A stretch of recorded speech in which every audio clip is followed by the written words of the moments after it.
Hello, Internet! Shoutthis here with another episode of ShoutStone, and today I'm bringing you another Shoutcast from the Hearthstone beta, once again sent to us from Matticus at WoW Insider. This time we're going to get a little bit of Paladin action, so let's not waste any time and hop right into the game right now. Uther versus Gul'dan. This is a Paladin Warlock match, and I'm going to say right off the top of the bat, I think that Sea Giant's going to go. Yeah, and the Hammer of Wrath. And he will replace it with Leroy Jenkins and another Youthful Brewmaster. That's, not ideal, but hey. At least his first draw is an Ironbeak Owl, and that is a, very useful utility minion there. That silence is extremely powerful. Does draw the Black Knight, won't really get to use it yet, but he will pop his hero power to summon a Silverhand Knight.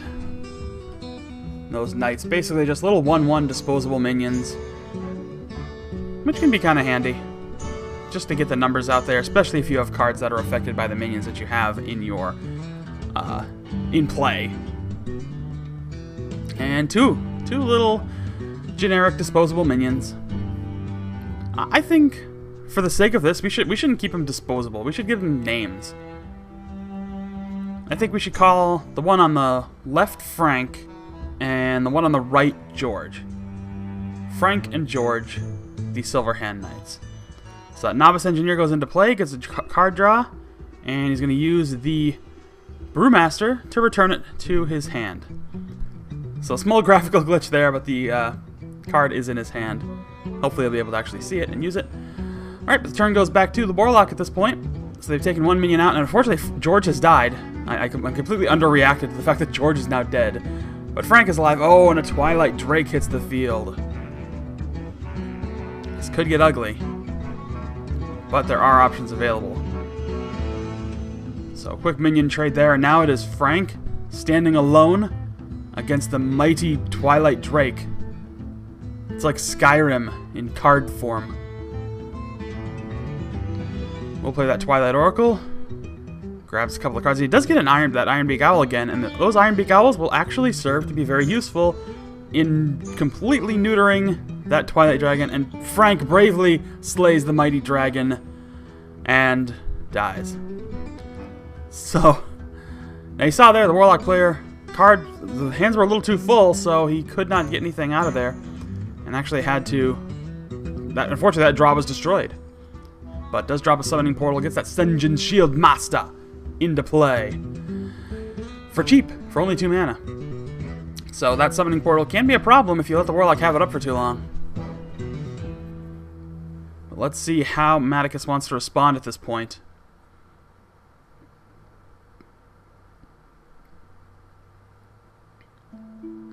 Keeps eyeing that Leroy Jenkins. Indeed, it's gonna drop it. Yep, Leroy Jenkins, and he dies immediately. But that's okay. It's just like real Leroy Jenkins. Just charges headlong into battle and dies immediately. And there goes the Summoning Portal. So, that was actually a pretty good move right there. You know? Sacrificed Leroy Jenkins. He's going to return that Cold Light Oracle to his hand, so he can use it again to actually draw a couple more cards if he wants to. It's actually a good repeat process to have those Brewmasters in play to either salvage a minion that is silenced or otherwise incapacitated, and then follow it up by, or just use it to kind of recall cards that you want to use their Battlecry effects again. So it can be pretty useful. But the field was cleared temporarily, now it's Murloc time. We'll have to see kind of how Matticus wants to respond at this point. Once again, that Novice Engineer, an available option to get more available cards. Looks like he's going to go that route. Let's see what he gets. Another Sun Fury Protector. That's the second one in his hand. So I don't know if that'll do him that much good right now. Plays that Swamp Ooze, and he is then going to drop his first Protector. So those Protectors are very useful in the fact that they give you other minions taunt. So if you run into a situation like Matticus just did where he didn't have any taunt minions, now he does. And it's going to help keep the damage off of him for a while as he kind of refocuses and starts his own attack. So it gives you an extra bit of time to plan your own strategy, even if, you know, a 1-2 taunt minion isn't exactly going to last very long.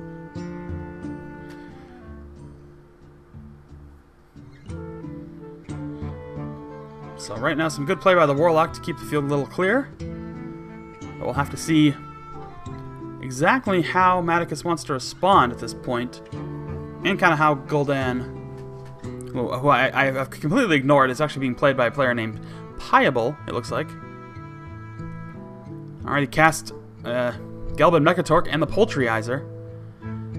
Now, see, at this point, there are no minions on the other side of the field, which means if Matticus doesn't play any minions, that Poultryizer is going to Poulturize. It's going to chicken. Well, he's just killed it. But if he didn't play any minions, the Poultryizer would have chickened either itself or one of his own minions. So, that's the beauty of it. But it's not worth the risk of leaving yourself completely exposed. So, it's an interesting mechanic, but you don't want to let it bite you in the ass. Alright, so he's going to drop that Oracle again, get a couple more cards. Big Game Hunter, and the Ancient Brewmaster. But he is out of options at this point, so time to roll forward. Let's see how the Warlock wants to respond. So he burns the Voodoo Doctor's Heal on himself, drops that Frostwolf Overlord, or Frostwolf Warlord, excuse me. It's now up to a 6-7. I think he's going to strike with Gelbin Mechatork, and with that Shattered Sun. So, he's got 2 mana left. Could pop his hero power if he wants. He's got plenty of health. Get some more cards in his hand. But he does pass the turn. So, Sea Giant, now an available option for Matticus. He's going to drop Big Game Hunter to take out that Frostwolf Warlord. Very smart move.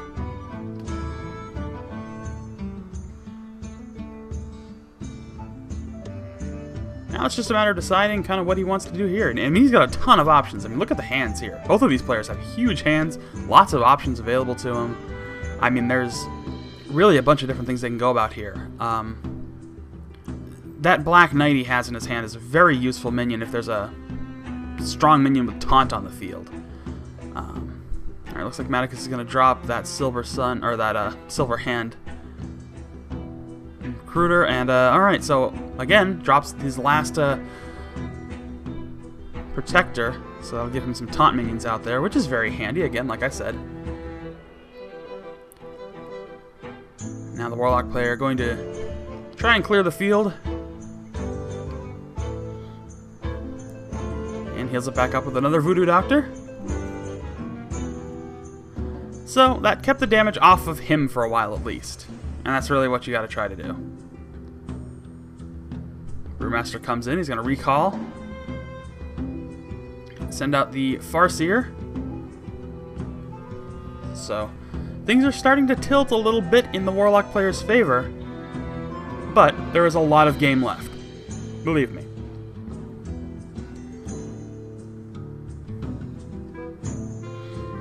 There, that Arena Peacekeeper can actually come in very handy to completely shut down the threat of Gelbin Mechatork.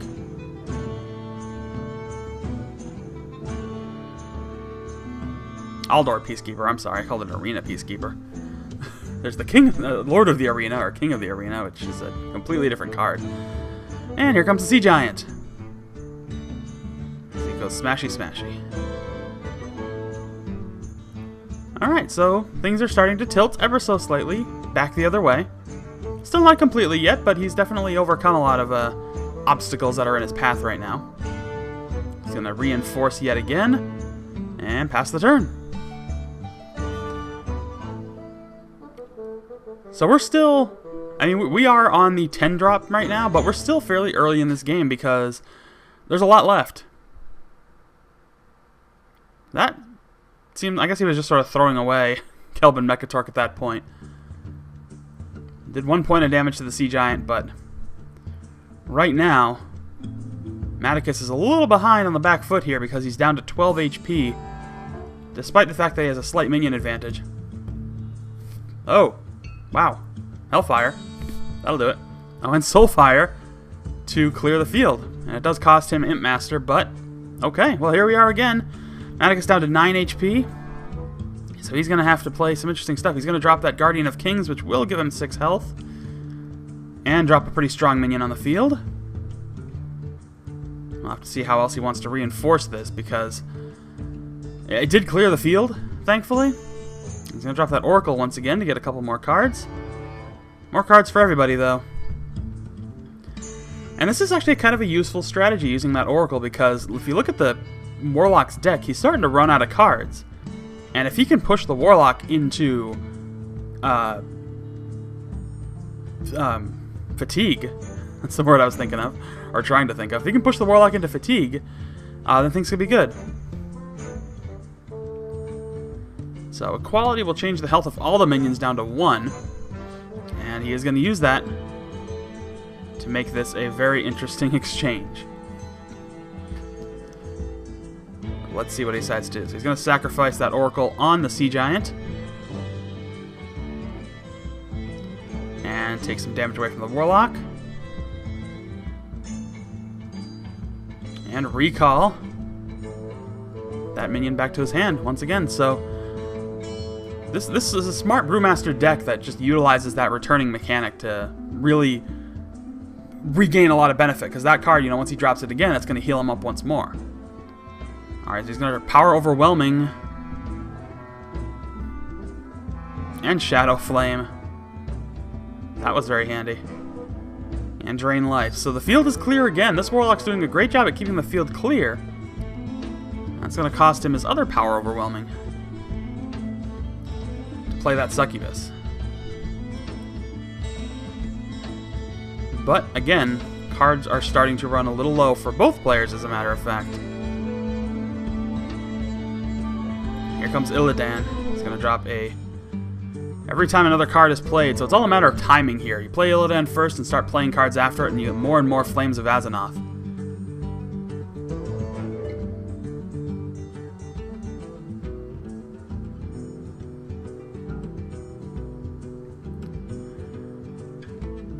And he will burn a hero power just to get a Cult Master into the field. But it looks like all the damage is going to be focused on the hero at this point. Another Equality card. There are a lot of minions out there, and they all, I mean, the only one who has more than 1 HP that really matters is Illidan. So, he is going to play it, and get another Flame of Azzinoth. So he can just sacrifice those Flames of Azzinoth, which only have 1 HP to begin with, but he's going to play Consecration instead. And that ends the game. So, pretty smart play. Knows that his time is up, clears the field, and the game is over. So Matticus takes care of business, clears out his opponent, and goes on to win in a very successful Paladin versus Warlock matchup. We'll be back tomorrow with more, as always, because that's what we do here. If you haven't entered our Facebook beta key giveaway and you want to play in the beta, just find the one more key Facebook key giveaway video that should have posted Friday afternoon.